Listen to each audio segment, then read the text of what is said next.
Hey everyone, this is Gautami. మీరు చూస్తుంది dear Gautami. Welcome to my channel. Weekend ఇంట్లో ఉండే కార్యక్రమాలు ఏం పెట్టుకోకుండా కొంచెం రిలాక్స్ అయ్యి ఫ్యామిలీతో మంచి క్వాలిటీ టైం స్పెండ్ చేద్దామని అలా బయట వెళ్ళాము లంచ్ చేయడానికి. మనం బయట ఫుడ్ తినాలనుకున్నప్పుడంతా మోస్ట్లీ ఏసీ రెస్టారెంట్సే ప్రిఫర్ చేస్తాం. కానీ అప్పుడప్పుడు ఇలా సిటీ అవుట్స్కట్స్లో ఉన్న ఓపెన్ స్పేస్లో ఉన్న రెస్టారెంట్స్కి వెళ్తే కొంచెం రిఫ్రెషింగ్గా ఉంటుంది.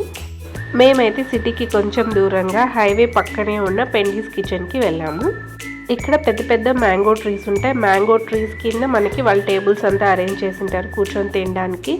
సో ఒక న్యాచురల్ షేడ్ ఫామ్ అవుతుంది ఆ చెట్ల వల్ల. అక్కడ ఎప్పుడు ఇండోర్లో ఈ ఏసీస్లో ఉండి కొంచెం ఇలా బయట వెళ్ళినప్పుడు మంచిగా అనిపిస్తుంది.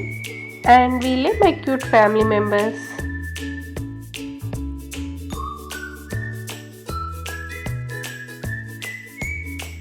అన్ని రెస్టారెంట్స్ లాగా వెళ్ళగానే ఆర్డర్ ఇవ్వకుండా ఇక్కడ గ్రీనరీ ఉంది, ఇంకా పిల్లలు ఆడుకోవడానికి కొంచెం స్పేషియస్గా ఉంది కాబట్టి పిల్లలు వెళ్ళగానే కాసేపు బాగా ఆడుకున్నారు. తర్వాత మేము ఫుడ్ తినడానికి వెళ్ళాము.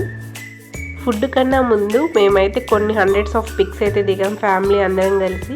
మేము వెళ్ళిన రోజు చెట్ల మధ్య ఉండడం వల్ల లేకపోతే నిజంగా ఎండలేదో ఏం తెలియలేదు, కానీ అంత వేడిగా అయితే లేదు, చల్లగానే ఉండింది. ఇంకా అందరం అలా మామిడి చెట్టు కింద కూర్చొని ఫుడ్ అయితే ఆర్డర్ చేసాము. ఫస్ట్ స్టార్టర్స్తో స్టార్ట్ చేసాము. స్టార్టర్స్ ఓకేగా ఉన్నాయి, అంటే ఎక్కువ సాసెస్ వేసి కొంచెం స్పైసీగా చేశారు. తందూరి చికెన్ బాగుంది కానీ మిగతా స్టార్టర్స్ అయితే అంతగా లేవు. అండ్ ఇక్కడ ఓన్లీ చికెన్ మాత్రమే మనకి దొరుకుతుంది, అంటే చికెన్ వెరైటీస్ అండ్ పన్నీర్ అవి ఉంటాయి. మిగతా మటన్ కానీ ఫిష్ ప్రాన్ ఇలాంటివి ఏవి దొరకవు. ఫస్ట్ కొంచెం డిసప్పాయింట్ అయ్యాము, స్టార్టర్స్ అంతగా బాగాలేవని. తర్వాత మెయిన్ ఫుడ్ ఆర్డర్ చేసాము, అంటే నాన్ కర్రీస్ ఇలాంటివి ఆర్డర్ చేసాము. అవైతే నాన్ అయితే సూపర్గా ఉంది. నాన్లోకి ఇచ్చిన గ్రేవీస్, చికెన్ గ్రేవీస్ అన్నీ బాగున్నాయి. దెన్ ఫ్రైడ్ రైస్ కూడా బాగుంది. అంటే ఇలా హైవేస్లో ఉండే డాబాస్లో మోస్ట్లీ నాన్, ఈ గ్రేవీస్, ఈ ఫ్రైడ్ రైస్ ఇలాంటివే బాగుంటాయి. అండ్ ఇక్కడ ప్రైజెస్ కూడా మనం నార్మల్ రెస్టారెంట్స్లో ఎలాంటి ప్రైజెస్ ఉంటాయి ఇంచుమించు అంతే ఉన్నాయి. జస్ట్ ఎవరైనా వెళ్ళే వాళ్ళకి యూజ్ అవుతుందని నేను ఇలా ప్రైజెస్ పిక్ తీసి పెట్టాను.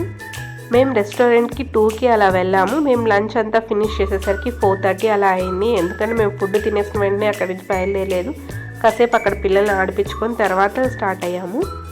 మేము ఎప్పుడు లంచ్కి బయటకు వెళ్ళినా లంచ్ టైంకి అక్కడికి వెళ్తాము, స్నాక్ టైం వరకు అక్కడే టైం స్పెండ్ చేస్తాము. సో ఈ రోజు కూడా అలానే అయింది. సో సండే మా లంచ్ అలా ఫెంటాస్టిక్గా గడిచిపోయింది. ఆ మామిడి చెట్ల కింద ఫ్యామిలీతో కొంచెం నవ్వుకుంటూ మాట్లాడుకుంటూ సరదాగా గడిపేసాము. ఇక్కడ చూసారా, మనుషులే కాదు పెట్స్ కూడా ఫుడ్ కోసం కొట్టుకుంటున్నాయా లేకపోతే షేర్ చేసుకుంటున్నాయా అర్థం కాలేదు, కానీ క్యూట్గా ఉన్నాయి కదా, అందుకే క్యాప్చర్ చేశాను.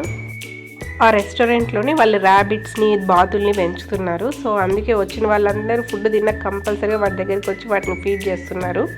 ఈ బాతులకి స్నానం చేయించడం మర్చిపోయినట్టున్నారు, అందుకే అలా ఉన్నాయి. మేము లంచ్ ఫినిష్ చేసేసరికి ఎలాగో ఈవినింగ్ అయింది. అందులో అక్కడ డెజర్ట్స్ కూడా లేవు. సో అందుకే ఆ రెస్టారెంట్ నుంచి ఇంకొంచెం ముందుకు వెళ్తే హెరిటేజ్ పార్లర్ వస్తుంది. సో అక్కడికి వెళ్ళి పిల్లలకి కొంచెం ఏమైనా ఐస్ క్రీమ్స్ అలా తినిపించేసి మేము కూడా ఈవినింగ్ అయింది కదా కొంచెం కాఫీ టీ అలా ఏమైనా తీసుకొని ఇంటికి వెళ్దామని వెళ్ళాము.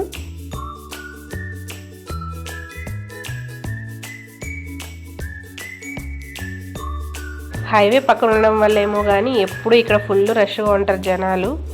హెరిటేజ్లో మనకి నెంబర్ ఆఫ్ ప్రోడక్ట్స్ దొరుకుతాయి, మిల్క్ ప్రోడక్ట్స్. పిల్లలైతే ఐస్ క్రీమ్స్ తిన్నారు, మేమైతే ఒక మంచి కాఫీ ఆర్డర్ చేసుకొని తాగాము.